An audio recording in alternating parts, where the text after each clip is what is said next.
झारखंड वार्ता, खबर आम हो या खास पहुंचेगी आपके पास।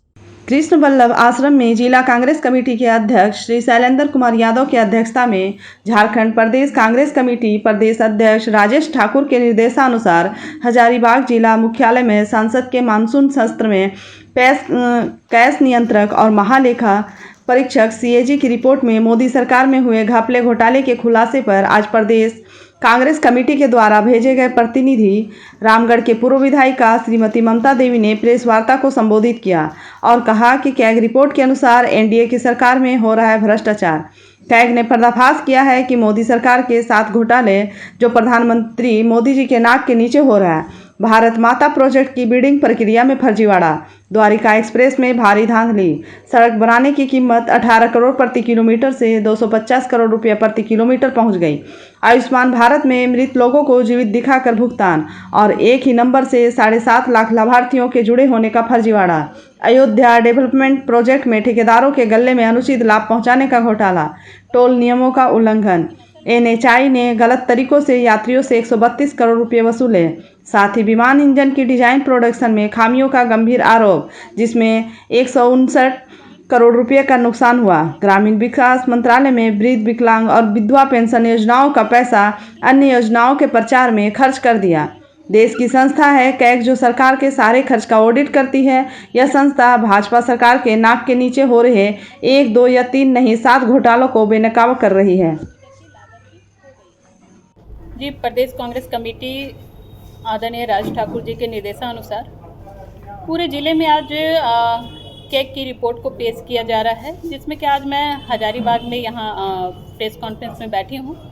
साथ ही साथ ये कैग की जो रिपोर्ट है, ये केंद्र सरकार में जो भी कार्य हो रहे हैं ये ब्यौरा ये कैग देता है, और जिसमें कि कई सारे भ्रष्टाचार यहाँ पर सामने आए हैं। जिस तरह से अभी मैंने ब्रीफिंग किया है, या वो भारतमाला प्रोजेक्ट हो, या आयुष्मान भारत प्रोजेक्ट है, या फिर वो ग्रामीण विकास का प्रोजेक्ट है, वृद्ध, विकलांग और विधवा पेंशन को लेकर के है, या तो फिर द्वारका एक्सप्रेसवे को लेकर के है, या फिर अयोध्या डेवलपमेंट प्रोजेक्ट को लेकर के है। तो इन सभी में कई सारे ऐसे घोटाले सामने आए हैं कि करोड़ों, लाखों, करोड़ों रुपए का घोटाला माननीय प्रधानमंत्री जी के देखरेख में उनके नाक के नीचे से हो रहा है। अब माननीय प्रधानमंत्री जी यहाँ पर अपनी चुप्पी साधे हुए हैं। मैं तो उनसे ये पूछना चाहूँगी कि क्या इन सभी घोटालों को आपने सुना है, आपने देखा है, आपके पत्रकार बंधुओं ने भी देखा है, लेकिन आज तक वो अपनी चुप्पी नहीं तोड़े हैं, इस पर चुप्पी साधे हुए हैं। मेरा सवाल उनसे ये है कि क्या वो इस निगरानी में हो रहे हैं भारतमाला प्रोजेक्ट में जो धांधली हो रही है, क्या उस पर कार्रवाई वो करेंगे? क्या प्रधानमंत्री केंद्रीय सड़क परिवहन और राजमार्ग मंत्री के खिलाफ कार्रवाई करेंगे? क्या प्रधानमंत्री ये पता करने की कोशिश करेंगे कि ग्रामीण विकास मंत्रालय विकलांग, वृद्ध, विधवा पेंशन का जो दूसरी योजनाओं में प्रचार प्रसार में जो उनका पैसा खर्च किया जा रहा है, क्या उस पर कार्रवाई वो करेंगे? क्या प्रधानमंत्री यह पता करने की कोशिश करेंगे कि अयोध्या में पहले ज़मीन की धांधली और अब डेवलपमेंट प्रोजेक्ट के नाम पर घोटाले के लिए जिम्मेदार कौन है?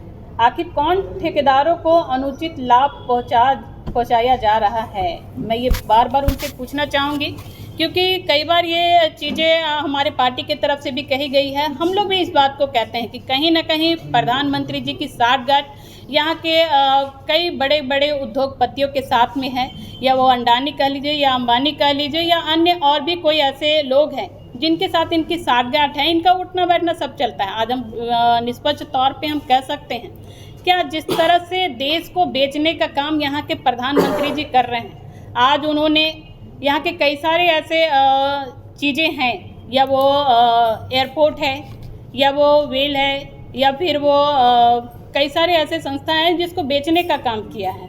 तो इस पे वो अपनी चुप्पी साधे हुए हैं। जो ये कैग का रिपोर्ट आया है, तो इस पर उनको जवाब देना चाहिए कि आखिर वो क्या कर रहे हैं। उनके पत्रकार बंधु कई बार उछलते रहते हैं, कूदते रहते हैं, इस पर उनका चुप्पी क्यों साधे हुए, वो तो जवाब दें उनके पत्रकार बंधु लोग। हम ये उनसे पूछना चाहते हैं।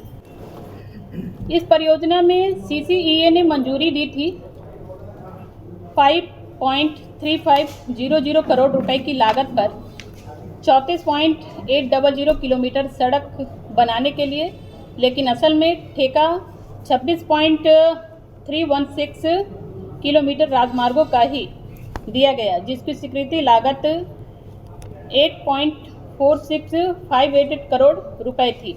इसका मतलब है कि सीसीए ने जिन परियोजना के लिए 15.37 करोड़ रुपए प्रति किलोमीटर की लागत को मंजूरी दी, वो बढ़कर दोगुनी से भी अधिक, मतलब करीब 32.17 करोड़ रुपए प्रति किलोमीटर की लागत की हो गई है।